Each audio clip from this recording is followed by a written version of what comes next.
It's a beautiful evening out here, and I thought I'd share something about rebounders and the cheaters and the karmic contracts and relationships they set up with others.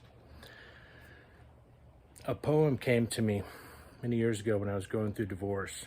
This was from a covert narcissist, and the poem, it kind of surprised me, and I had to really process it and go through this whole process of sitting back and healing while the ex had run off with another fellow that she had been having an affair with, and neither one of them are good people. So she rebounded into a relationship with someone who was even far more selfish and narcissistic as she was, and he drained her, he used her. And I've seen this pattern play out many times. It wasn't the first time, or it wouldn't be the last time I'd see that pattern play out for other people, and myself included.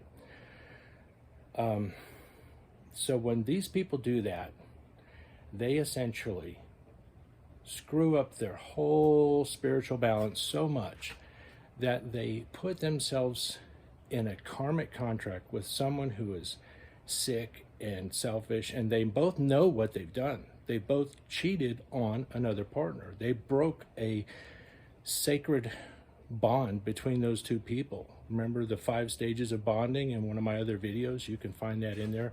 That explains that. That's a spiritual bonding that takes place between two people. When a third party enters into that mix and begins tearing that bond apart by bonding with your partner, then it leaves you very vulnerable in a place where you need to heal. And they know what they've done is wrong on a conscious level, and definitely subconsciously. They know what they've done is wrong, and they have to face themselves in the mirror. And the only way they can do that and face each other, knowing that they're both liars and cheaters and frauds, is to continue to project onto the other partner, the one that they had their thing against. They project all of their worst qualities onto that individual. So he becomes the scapegoat, or she becomes the scapegoat. Oh, they're crazy. Oh, they have STDs. Oh, they sleep around. Oh, they do this. Oh, they do that. Everything that they do and have. Oh, he takes you for the money. They never have a single good thing to say about that individual. And so this poem came to me, and it was almost prophetic. Not almost, it was, because after that poem came to me, I watched it play out. And it goes like this. Karma leads us blindly to the fruits of the seeds we have grown. Be they bitter or sweet, the yield we reap, our hands alone have sown. So we all get our just desserts. There's no avoiding it. And for any Christians watching, please don't get confused about karma. In the East, they call it karma. In the West, we call it consequences. And there are spiritual consequences to affairs and cheating and tearing apart, tearing us under. It comes with a price. It's painful for everyone involved and the community at large, because it affects everyone. It affects the kids, it affects your friends, your social groups, it affects everyone. Especially the karmic couple who are going out and lying to everybody who will listen as they throw the other person under the bus, and why they had to do what they did, why it was just and right, and we're so happy now, which is the furthest thing from the truth. Typically what they've entered into is a very perverse, intense sexual relationship where at the end of the day, all they have are two things: a pile of lies and a shitload of sex. And if that's all they can offer each other, that's all they can offer each other, and yet take from each other, because there's no love in this picture. It's not about love. Love left the building when the cheating began and the third party was drawn into the picture. And so what they end up with is a miserable ride right down. I mean, it spirals down. I watched this happen with the ex-wife and her karmic, her lover boy, and how he could not keep his pants on to save his life. Oh man. And he, for 8 years, he strung her along, is back and forth and back and forth, drained her of her money to the point where she had nothing. And he wouldn't help with anything. He wouldn't help pay bills. My kids reported everything back to me. I was like, interesting. That's totally opposite of what I would have done or how I handle things. But that wasn't my karmic contract. They set that contract up with each other and for themselves. And at some point in their game, it seems one has to hang the other, because it's a constant battle. They're both trying to control each other. And the female wants to keep him, well, I'm your only one. You have to stay with me, blah, blah, blah. So they start cheating on each other. And there can't be any trust or love or happiness in a situation like that. You're talking about two sick people acting out in the most insane ways and projecting that all good things are going to come to those two who do what? Lie, cheat. They think they're going to escape their karma. They think their scapegoat is going to eat their karma and shield them from their karma. Not if that scapegoat gets on their knees and prays and meditates and seeks divine protection and intervention. Not if that scapegoat does not carry hatred, malice, or bitterness in their heart. Not if that scapegoat understands that these are sick people. There is nothing envious about their situation, about who they are, about how they view life and the lives of those around them, the most intimate relationships around them. There's nothing envious about that at all. And their destiny on that trajectory is one of the saddest, because they bring it on themselves. They bring it on themselves, and no happiness follows. They might have illusions. They might create a delusion of their happiness and post it on Facebook. Oh, the man of my dreams. Oh, baby's everything to me. Whatever. It's all fantasy. It's all fantasy island. They're living in a projection that they wish could be, but is not. Because in their hearts, they know the mountain of lies. They know what goes on behind closed doors. They know the fighting, the bickering, the drinking, the drug use, whatever they have to do to satiate their conscience, to cope with the fact of reality, because their subconscious mind knows the truth. Their conscious mind might be wrapped up in the fantasy and delusion of the image that they're trying to paint as the truth. But even they can't hold that up for long. They can't even hold that up for long. It's a construct, and not a good one. It's a house of cards, and it always falls. It always does. I've seen it happen in my life with now 3 women I've dated, and they decided to twist off, and in the lives of others, and they can go around and parade around like, oh, we're just the happiest people ever. We found each other. This is my soulmate, my twin flame, whatever. And if you are feeling like you're on the receiving end of that kind of baloney, just know it's all false. This is all smoke and mirrors. This has nothing to do with reality. In fact, it is the exact opposite of reality. It is the exact opposite of truth. Just like they lied to you and told you, no, we're not having an affair. No, we're not doing this. No, I'm not gaslighting you. No, I'm not devaluing you and shaming you for my guilty conscience. No, it's none of that. What we have is a fantasy island, right? That's all they can do. They create fantasy island, which has nothing to do with reality. And sooner or later, people start to see through all that. There's too many holes in it. It's too phony, it's too fake. Even a real genuine happy couple with a bond of love and all that, even they're not that obnoxiously going out there and trying to throw their story in the face of others. It's always the liars. It's always the narcissists, the frauds who have to paint this billboard picture.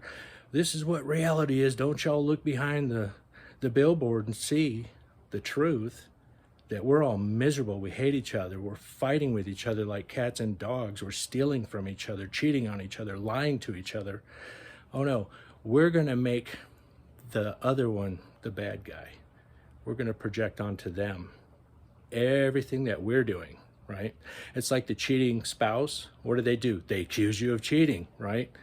Okay, if you haven't been there yet, you're lucky. If you have been there, you know exactly what I'm talking about. They want to go through your phone. They want to go through, and there's no evidence of anything. You're not cheating, but they are. They are.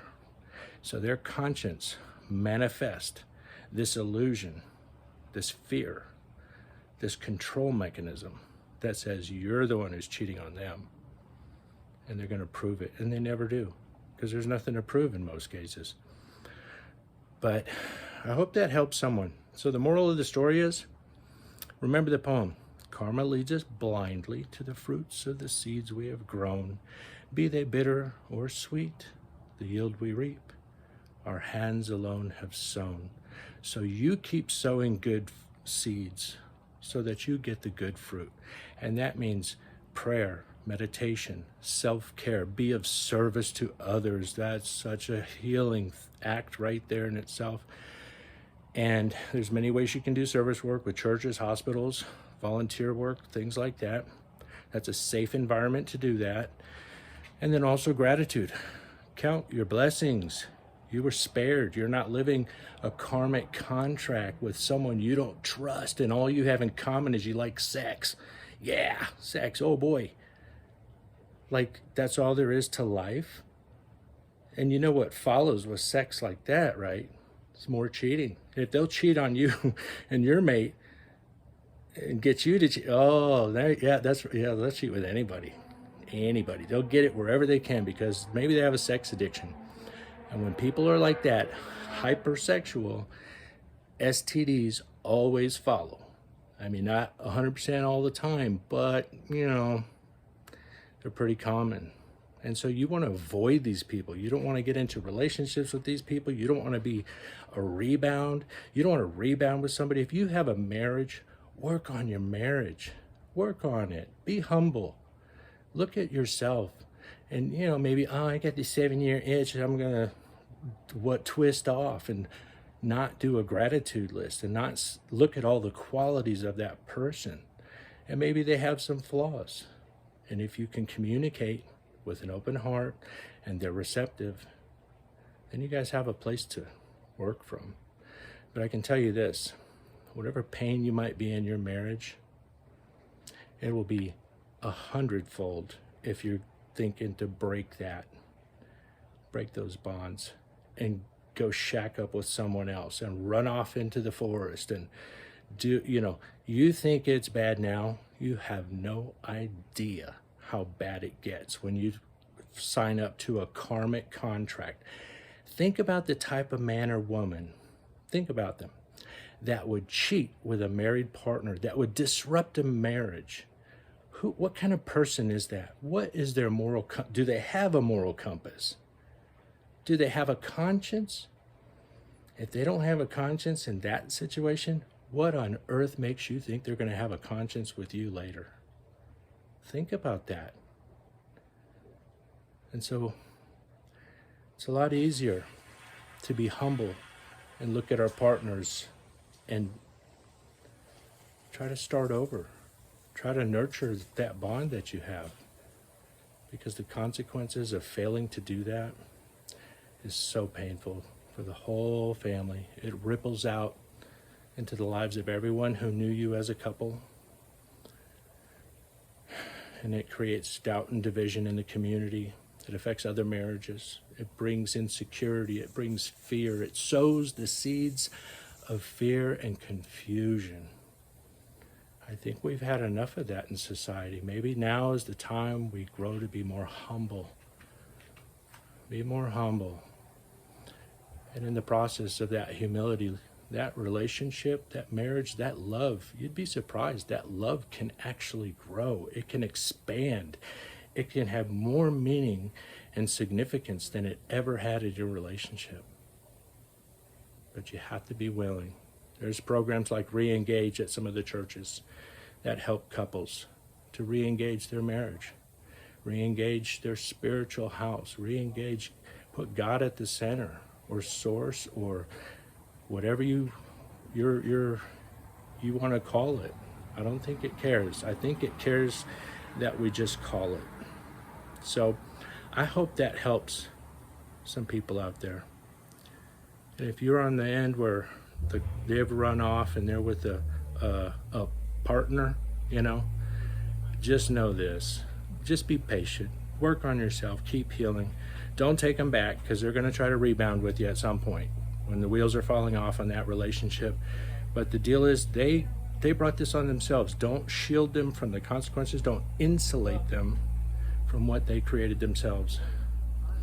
And in time, what you will witness is the complete decay of all those lies and all the betrayal and all.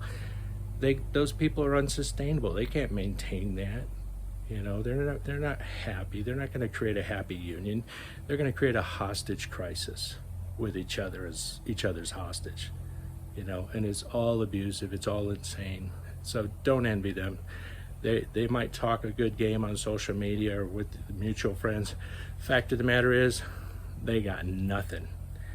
And worse than that, they got a whole bunch of consequences racing toward them.